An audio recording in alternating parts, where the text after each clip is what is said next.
Hello students, grand mathematics analysis class में आपका स्वागत है। आप लोग अभी एग्ज़ाम की तैयारी कर रहे हैं और हमें आशा है कि आप लोग बहुत ही अच्छा तैयारी कर रहे हैं। आप लोग जो क्वेश्चन अक्सर बोर्ड एग्जामिनेशन में पूछा जाता है उन क्वेश्चनों का अध्ययन बहुत ही अच्छा तरीक़ा से कीजिए, क्योंकि मैंने गणित में देखा है वही क्वेश्चन बार बार रिपीटेड होते आया है और ये मेरा जो है लगभग 12 साल का अनुभव बता रहा है। पिछले वीडियो में मैंने 1 से 25 तक के क्वेश्चन का आंसर हल किया था। आज हम लोग उसके आगे के क्वेश्चन को देखेंगे। तो आप लोग भी तैयार हो जाइए अपना कॉपी और कलम लेकर के, और जो भी क्वेश्चन आए पहले उसको आप वीडियो को स्टॉप करके रोक करके बना लीजिए, और उसके बाद जब ना बने तो आगे बढ़ा के देखिए। इससे आपको बहुत ही बेनिफिट मिलेगा। और कुछ दिनों के बाद हम आप लोगों के लिए 2 नंबर, 3 नंबर और 5 नंबर मार्क का सब्जेक्टिव क्वेश्चन देखेंगे। तो आज का पहला क्वेश्चन हम लोग देखते हैं। 26 नंबर क्या कहता है? कहता है किसी पूर्णांक p के लिए प्रत्येक सम पूर्णांक का रूप है। तो यहाँ दिया हुआ है हमें सबसे पहले 2p + 1 है। तो यहाँ p का मान अगर हम 1 लेते हैं, ठीक है, तो p का मान अगर 1 लेते हैं तो हो जाएगा 2 × 1 + 1, मतलब 2 1 ये 2 + 1, ये तो 3 आ गया। यह तो विषम संख्या हो गया, इसलिए यह नहीं होगा। दूसरा है p, तो p का मान अगर हम यहाँ पे 3 ले लेंगे तो ये तो ऑटोमेटिक विषम संख्या होगा, तो यह भी नहीं होगा।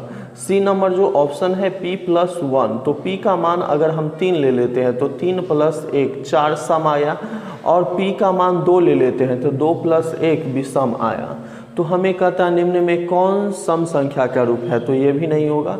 और डी ऑप्शन जो है यह 2p है। यहाँ p का मान अगर 1 लेते हैं तो हो गया 2, p का मान अगर 2 लेते हैं तो 2 दूनी 4, p का मान अगर 3 लेते हैं तो 3 दूनी 6। यहाँ देखते हैं जो भी आ रहा है p के वैल्यू रखने पर सम संख्या आता है, तो इसलिए इसका आंसर जो हो जाएगा वो हो जाएगा मेरा डी नंबर। अगला प्रश्न कहता है यहाँ पे निम्नलिखित में किसका दशमलव प्रसार अशांत है? अगर जो p/q के रूप का मेरा अगर कोई भिन्न संख्या दिया रहे, q जो होगा 2 के पावर m 5 के पावर n या 2 के पावर m × 5 के पावर n के रूप का होगा, तो इसका दशमलव प्रसार शांत होगा। q जो है इन तीनों फॉर्मेट को छोड़ के कोई दूसरा रूप में होगा तो उसका दशमलव प्रसार अशांत होगा।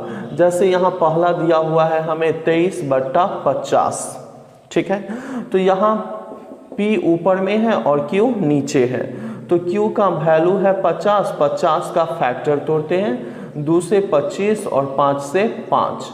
जो q का फॉर्मेट आया यहाँ पे यह 2 अब 5 दूगो है तो 5 के पावर 2 के रूप का, इस रूप का आया, इसलिए इसका दशमलव प्रसार शांत है। उसके बाद यहाँ 39/243 है, इसको देख लेते हैं। तो 39/243, 243 का फैक्टर तोड़ते हैं, 3 8 24, 3 1 ये 3 से, 3 दूनी 6, 3 7 और 3 से 3 और 3 से 3। यहाँ देखते हैं हम हर जो है 243, इसका जो फॉर्मेट है 1 2 3 4 5, 3 के पावर 5 न 2 के पावर m 5 के पावर n 2 के पावर m × 5 के पावर n, इन तीनों में से किसी रूप का नहीं है, तो इसलिए इसका जो जवाब होगा अशांत, यही बी नंबर हो गया मेरा। नेक्स्ट प्रश्न कहता है यहाँ दिया हुआ है हमें बहुपद है 5y² - 14y + 8 के शून्यकों का योग होगा। ये क्वेश्चन एक एग्जामिनेशन में हमेशा रहेगा। तो यहाँ a का मान y² के बगल में 5, b का मान y के बगल में -14 और c का मान हो गया 8। शून्यकों का योगफल अल्फा + बीटा -b बच्चा में a होता है। तो यहाँ -b का मान -14 और a का मान है 5, तो हो गया 14/5, ठीक है। तो इसका जवाब जो हो जाएगा ये हो जाएगा सी नंबर। अगला प्रश्न कहता है यहाँ एक अशून्य परिमेय और परिमेय परिमेय और अपरिमेय संख्या का गुणनफल होगा। एक अशून्य परिमेय, अशून्य मतलब कि शून्य को छोड़ करके, तो मान लेते हैं 5, ये हो गया अशून्य परिमेय संख्या। और एक अपरिमेय संख्या, ये दोनों का गुणनफल क्या होगा, तो ये जो संख्या प्राप्त हुआ यह हो गया अपरिमेय संख्या। तो इसका आंसर होगा हमेशा अपरिमेय। 29 का हो जाएगा आंसर बी नंबर। अगला प्रश्न देखते हैं हम। कहता है बहुपद x स्क्वायर माइनस 11 के शून्य की ज्ञात करें। तो x स्क्वायर माइनस 11 के शून्य निकालना है तो बराबर लिख देंगे शून्य, ठीक है। तो x स्क्वायर बराबर, ये माइनस में है, उधर जाएगा तो 11, और स्क्वायर जब उधर जाएगा तो प्लस माइनस रूट अंडर 11 लिखेंगे। तो x का मान हो गया माइनस रूट अंडर 11 और एक हो गया प्लस रूट 11। तो इसका आंसर हो जाएगा डी नंबर। अगला प्रश्न कहता है दिए गए समकोण त्रिभुज ABC में, यहाँ पे जो है यह ABC एक मेरा समकोण त्रिभुज दे रखा है और उसमें हमें कहता है AB बटा AC क्या होगा।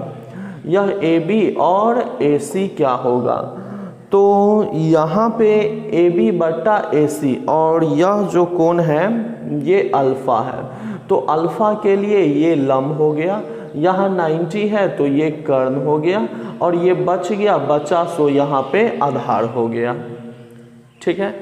तो अब हमें यहाँ पे इस अल्फा के लिए यहाँ AB आधार बट्टा में कर्ण, आधार बट्टा कर्ण जो होता है ये फॉर्मूला होता है कॉस अल्फा का।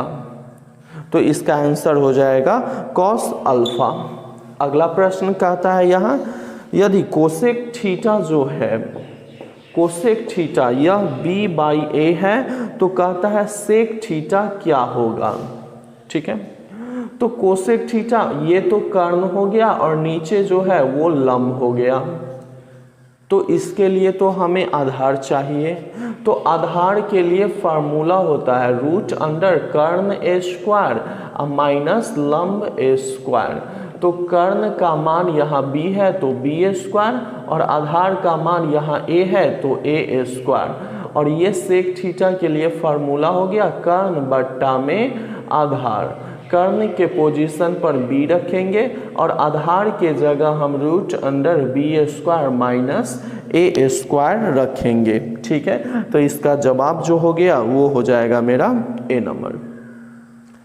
आप लोग जो भी क्वेश्चन आए वीडियो रोक के पहले बना लीजिए, जब ना बने तो आगे बढ़ा के देखिए।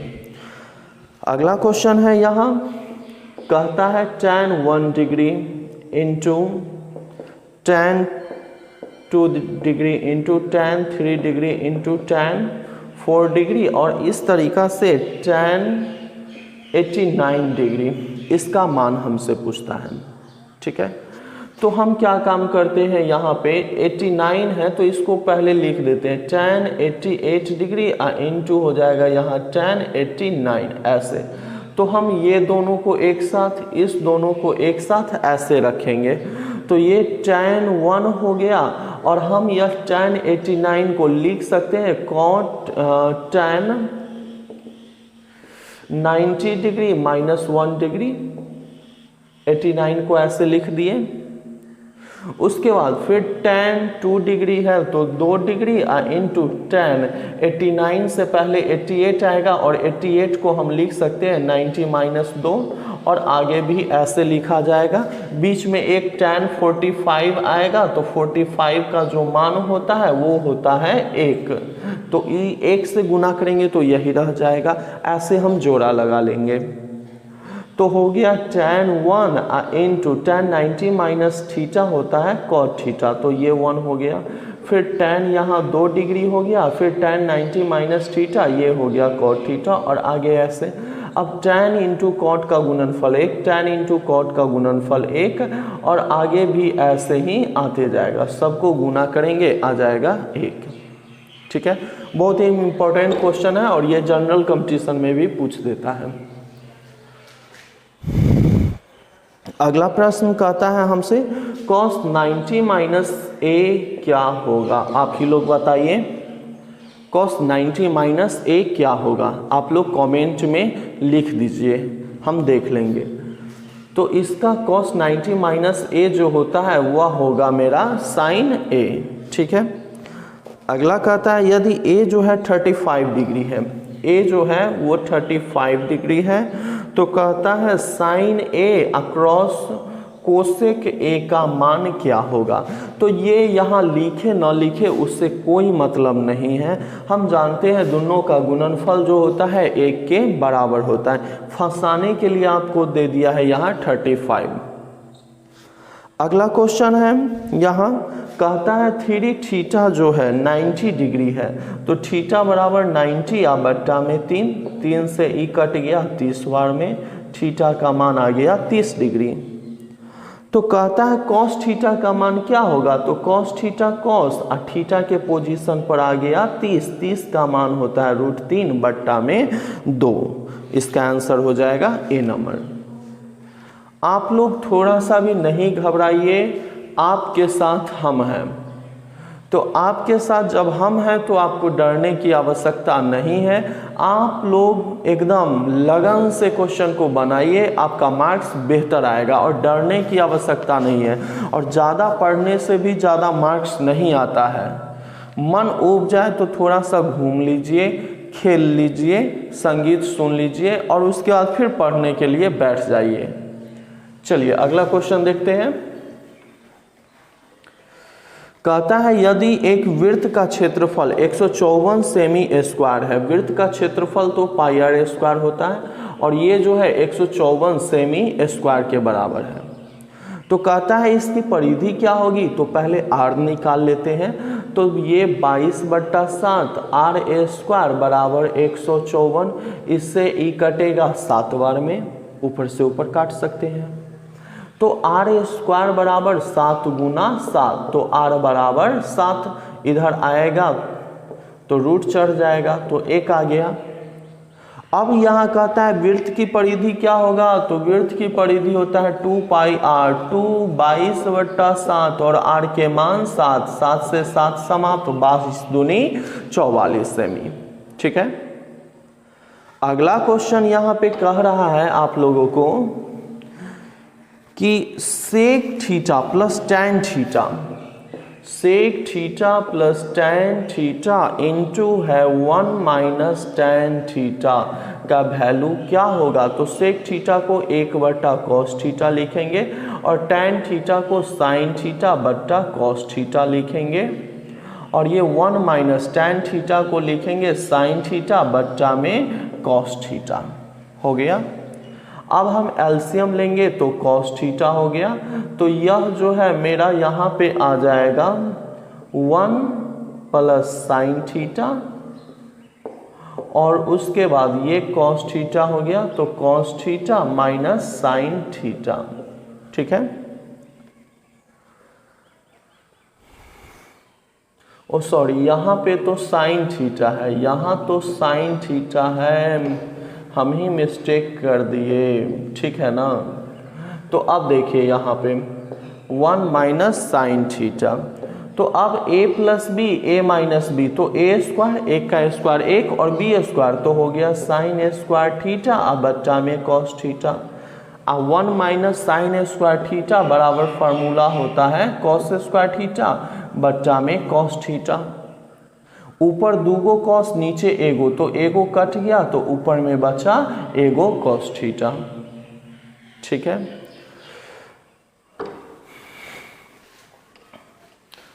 नेक्स्ट क्वेश्चन कहता है यहाँ यदि एक स्तंभ की छाया की लंबाई स्तंभ की ऊंचाई से √3 गुनी है, एक स्तंभ की छाया की लंबाई, यहाँ पे ए बी मेरा स्तंभ है और इसके छाया की लंबाई स्तंभ की ऊंचाई की √3 गुना है। ऊंचाई x है तो ये √3x हो जाएगा। तो कहता है सूर्य का उन्नयन कोण क्या होगा, यही निकालने के लिए कहता है हमें। तो इसके लिए यह लंब हो जाएगा और यह जो है सो आधार हो जाएगा। लंब और आधार टैन में आता है, तो टैन थीटा बराबर लंब, इसके लिए लंब ए बी है, ए बी के मान x माने हैं और आधार √3x है, इससे ई एक बार में कट गया, तो टैन थीटा बराबर 1/√3 आ गया। तो यहाँ हो गया tan थीटा बराबर ए, ई tan जो है tan इसका मान होता है 30 डिग्री, तो थीटा बराबर आ गया यहाँ पे 30 डिग्री आंसर। ठीक है, अगला प्रश्न हम देखेंगे। यहाँ कहता है 9 tan a square alpha minus 9 sec square alpha क्या होगा। 9 tan a square alpha minus 9 sec square alpha, तो यहाँ हम -9 कॉमन लेंगे, तो ये पहले लिखा जाएगा sec स्क्वायर अल्फा और ये बाद में लिखा जाएगा -9। और हम जानते हैं sec square alpha minus tan square alpha का मान जो होता है 1 होता है, तो इसका मान हो गया -9। क्वेश्चन बिल्कुल आसान है, आप लोग बहुत ही अच्छा से बना के आइएगा एग्जाम में, मेरा विश्वास है। अगला कहता है समांतर श्रेणी 25 20 15 ... का कौन सा पद प्रथम ऋणात्मक पद है। मतलब यहाँ कौन सा प्रथम ऋणात्मक पद है, तो यहाँ a1 के मान 25 है और d का मान इसमें से इसको घटा देंगे तो आ गया यहाँ -5। ठीक है ना, तो हम मान लेते हैं nवां पद जो है प्रथम ऋणात्मक पद है, तो an का जो मान होगा वो 0 से क्या होना चाहिए, 0 से छोटा होगा, ऋणात्मक पद है तो an का मान 0 से छोटा होगा, तो a plus n minus 1 into D बड़ा लेस देन लिखेंगे 0। तो a का मान यहाँ पे 25 है, n माइनस 1 अगुना d का मान है यहाँ -5 लेस देन 0। 25 प्लस में है, बराबर के उस साइड जाएगा तो माइनस में, तो n माइनस 1 अगुना -5 लेस देन -25, तो n माइनस 1 अगुन यह गुना में है, उधर जाएगा तो भाग में, तो -25 अब बच्चा -5। अब हमें एक चीज़ ध्यान में रखना है, आप फर्स्ट ईयर में पढ़िएगा, इन इक्वलिटीज़ का साइन जब माइनस से गुना या भाग करते हैं तो यह चिन्ह बदल जाता है, लेस देन ग्रेटर देन में हो जाएगा, ग्रेटर देन लेस देन में हो जाएगा। तो ये अभी लेस देन है तो हो गया ग्रेटर देन, इससे ही कट गया 5 बार में। ठीक है, तो n माइनस 1 ग्रेटर देन 5, तो n greater than 5 plus 1 n greater than 6। इसका मतलब छठा जो पद होगा इसका ऊ हो जाएगा प्रथम ऋणात्मक पद। देख लेते हैं a6, तो a प्लस लिखेंगे 5d, तो a का मान यहाँ 25 है और 5d का मान यहाँ पे है मेरा कितना आया था -5, तो 25 आई पछे 25 मतलब कि 0। इसका मतलब n का मान जो है वो कहता है यहाँ 6 से बड़ा होना चाहिए, तो 6 से बड़ा मतलब कि 7वां पद, 7वां पद जो है वह प्रथम ऋणात्मक पद होगा। तो यहाँ अगर हम 7 रखते तो a प्लस 6d हो जाता, तो यह हो गया 6 पचे 30, तो यहाँ घट करके आ जाता यह मेरा -5। ठीक है, इस क्वेश्चन को आप लोग गौर से देख लीजिए। अगला प्रश्न कह रहा है, यहाँ पे कहता है निम्नलिखित में कौन सा समांतर श्रेणी में नहीं है। तो इसमें कौन सा समांतर श्रेणी में नहीं है, तो हम यहाँ देखते हैं ऑप्शन से। पहला है a, उसके बाद a प्लस डी, फिर है a प्लस 2d, फिर a प्लस 3d। हम यहाँ देख रहे हैं सब में d जो है ये d बढ़ा, फिर यहाँ 2d, फिर 3d, मतलब d बढ़ते जा रहा है, तो यह समांतर श्रेणी में है। बी नंबर ऑप्शन है √2, √8, √18, उसके बाद √32 और ... तो ये √2, 8 को लिखेंगे 2 दूनी 4, 4 दूनी 8, उसके बाद 18 को लिखेंगे 2 तिहाई 6, 6 तिहाई 18, 32 को 2 दूनी 4 दूनी 8 दूनी 16 दूनी 32 और इसी तरीका से आगे। ठीक है, तो ये 2, इसमें से एगो 2 निकलेगा तो 2√2, इसमें से 1 3 लिखेगा तो 3√2। ठीक है, और इसमें से 1 2 और 1 2, तो 2 दूनी 4, 4√2। यहाँ देख रहे हैं पहला पद √2 है, दूसरा पद 2√2, 3√2, 4√2, 5√2, तो ये भी मेरा समांतर श्रेणी में है, यहाँ डी भी सेम है। अगला जो ऑप्शन है ये है सी नंबर 0.3, उसके बाद 0.33, फिर है 0.333, फिर है 0.3333। तो यहाँ देख रहे हैं यह समान चीज नहीं बढ़ रहा है, यह गुना होके बढ़ रहा है या भाग होके बढ़ रहा है। यहाँ देख रहे हैं इसको लिखेंगे 3/10, ये हो गया 33/100, ये हो गया 333/1000। ठीक है, तो यह जो है सी नंबर यही मेरा एपी में नहीं है। अगला क्वेश्चन कहता है एक्स अक्ष से बिंदु 3 6 की दूरी है।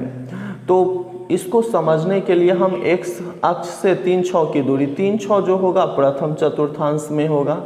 तो हमें कहता है, अब हम जानते हैं यह 3 है, तो यह मूल बिंदु से बिंदु यहाँ पे P है, ठीक है ना। मूल बिंदु से A बिंदु की जो दूरी होगा वह 3 होगा, और यह P बिंदु की y अक्ष से जो दूरी होगा, ठीक है ना, P बिंदु की y अक्ष से दूरी जो है OQ, ये होता है 6। तो यहाँ कहता है एक अक्ष से बिंदु 3 6 की दूरी है, तो यहाँ से यह 6, तो यहाँ से ये भी कितना हो जाएगा 6। तो बिंदु P का एक अक्ष से जो दूरी होगा वह y निर्देशांक होता है। कहेगा एक अक्ष से P का दूरी ज्ञात करने के लिए, तो एक अक्ष से पूछेगा तो y निर्देशांक लिख देंगे, और y अक्ष से पूछेगा, y अक्ष से बिंदु P का निर्देशांक, तो हम x वाला वैल्यू बोल देंगे। अगर हमें P बिंदु पूछेगा y अक्ष से कितना दूरी पर है, तो x निर्देशांक वाला आंसर दे देंगे। ये क्वेश्चन आप लोग कन्फर्म कर लीजिए, इस टाइप का एक क्वेश्चन एग्जाम में रह सकता है। कहता है बिंदु 4 5 और 6.5 किस पाद में है, तो 4.5 और उसके बाद कॉमा है 6.5, दोनों का चिन्ह प्लस है, और हम जानते हैं पहला चतुर्थांश का चिन्ह जो होता है प्लस प्लस होता है। तो यह बिंदु जो होगा ए नंबर प्रथम पाद में होगा। अगला कहता है बिंदुओं यहाँ ए दिया हुआ है 3 -4 और बी दे रखा है 1 2 को मिलाने वाले रेखाखंड के मध्य बिंदु के नियामक। तो मध्य बिंदु मान लेते हैं P, तो P के लिए फार्मूला है x1 + x2 बट्टा में 2, y1 + y2 अब बट्टा में 2। अगर फार्मूला भूल भी गए तो कोई दिक्कत नहीं है, कंसेप्ट आपको बताते हैं। पहला को पहला के साथ जोड़ के दूसरे भाग देंगे, दूसरा को दूसरा के साथ जोड़ के दूसरे भाग देंगे, तो हो गया 4/2, आई हो गया -2/2, 2 दूनी 4, 2 1 2, मतलब 2 - 1 आंसर इसका हो गया। ठीक है, नेक्स्ट क्वेश्चन कहता है यहाँ पे मूल बिंदु से -a b की दूरी ज्ञात करें। तो हमें -a और -b की दूरी ज्ञात करना है, यह x है और ये y है। पिछले क्लास में हम आपको बताए हैं, जब मूल बिंदु वाला क्वेश्चन रहे तो डायरेक्ट लिखेंगे x² + y², तो हो गया x के पोजीशन पर -a है और y के पोजीशन पर यहाँ -b है स्क्वायर, तो हो गया √a² अब प्लस हो गया b² इसका आंसर। ठीक है, अगला क्वेश्चन कहता है यदि बिंदुएं k, 2 उसके बाद है -3, -4 और उसके बाद है, या b मान लेते हैं a है, और c जो है 7 - 5 संरेख है, तो हमें k का मान पूछता है। तो संरेख है तो हम जानते हैं ये x1 y1 मान लेते हैं, इसको x2 y2 मान लेते हैं, और इसको x3 और इसको y3 मान लिए। संरेख है तो इससे बने त्रिभुज का क्षेत्रफल 0 होता है, तो 1/2 ना लिख के डायरेक्ट लिखते हैं x1 y2 - y3, x2 y3 - y1 और x3 y1 - y2 बराबर 0। अगर हम यहाँ 1/2 लिख के इसको घेर देते, 2 इधर आएगा तो गुना होगा तो 0 हो जाएगा, और त्रिभुज के क्षेत्रफल यही होता है।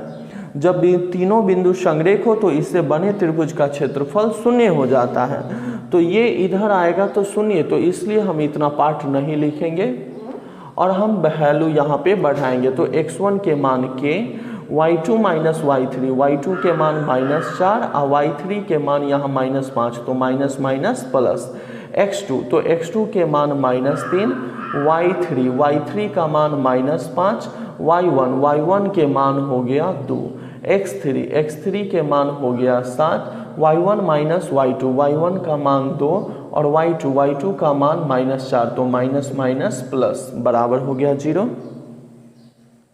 तो अब देखते हैं, ये हो गया एक को के से गुना करेंगे के, -7 और -3 को गुना करेंगे तो 7 या 21 और इधर हो गया 6, तो 7 6 का 42 बराबर 0। तो k प्लस हो गया यह 63 इज इक्वल टू 0, तो k इज इक्वल टू हो गया -63। ठीक है। अगला कहता है यदि दो समरूप त्रिभुजों के क्षेत्रफलों का अनुपात 25:64 हो तो उसके संगत भुजाओं का अनुपात। जब क्षेत्रफल का अनुपात दिया रहे और भुजा पूछे तो इसको रूट में लिख देंगे, अनुपात को बट्टा लिखते हैं, तो इसको 5 गुना 5 लिखेंगे और 64 को 8 64, 5/8 मतलब 5:8 हो गया मेरा आंसर। ठीक है। अगला कहता है यदि त्रिभुज के शीर्षों के नियामक जो है यहाँ पे दिया हुआ है, एक त्रिभुज है, A है, B है और ये C है, इसका कोऑर्डिनेट 0 8 है, यह 0 0 है और यह जो है सो हो गया 6 0 है। तो हमें कहता है उसका परिमाप क्या होगा। परिमाप मतलब तीनों भुजाओं का जोड़, तो यहाँ AB BC और AC निकालना होगा। तो इसको हम मान लेते हैं x1 और ये y1, यह x2। पहले तो हम यहाँ AB निकालते हैं, तो हम जानते हैं पहला में से पहला को घटा के स्क्वायर करेंगे, दूसरा में से दूसरा को घटा के यहाँ यह 0 है, ठीक है ना, स्क्वायर करेंगे तो ये तो समाप्त हो जाएगा। 8 8 64, 64 का वर्गमूल 8 मतलब AB जो होगा वो हो जाएगा 8। अब हमें BC निकालना है, तो यहाँ पहला में से पहला को घटाएंगे तो 0 - 6 के स्क्वायर अजोड़ दूसरा में से दूसरा को घटाएंगे तो ये तो -6 हो गया, इसका स्क्वायर करेंगे 6 1 36, 36 का वर्गमूल 6, तो ये भुजा हो गया 6। अब हम निकालेंगे AC, तो यहाँ देखते हैं पहला में से पहला घटाएंगे तो 0 - 6 के स्क्वायर अजोड़ दूसरा में से दूसरा को घटाएंगे तो हो गया 8 - 0 के स्क्वायर, तो ये हो गया 6 1 36, 8 8 64 रूट अंडर 100, तो आ गया 10, तो ये हो गया 10।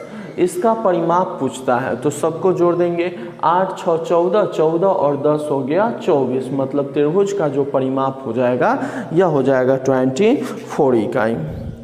अगला प्रश्न है और आज का अंतिम क्वेश्चन है, कहता है त्रिभुज ABC में यहाँ AB स्क्वायर बराबर दे रहा है BC square plus CA square, तो कौन C है। ठीक है, देख लेते हैं हम AB, तो A और B तो यही होगा क्योंकि एक भुजा का वर्ग अन्य दो भुजाओं के वर्गों के योग के बराबर हो रहा है। तो यहाँ देखते हैं पाइथागोरस के विलोम से एक भुजा का वर्ग अन्य दो भुजाओं के वर्गों के योग के बराबर है, तो पहली भुजा ये है, इसके सामने का कोण C जो होता है वही समकोण होता है, मतलब 90 के इक्वल। इसका आंसर होगा B।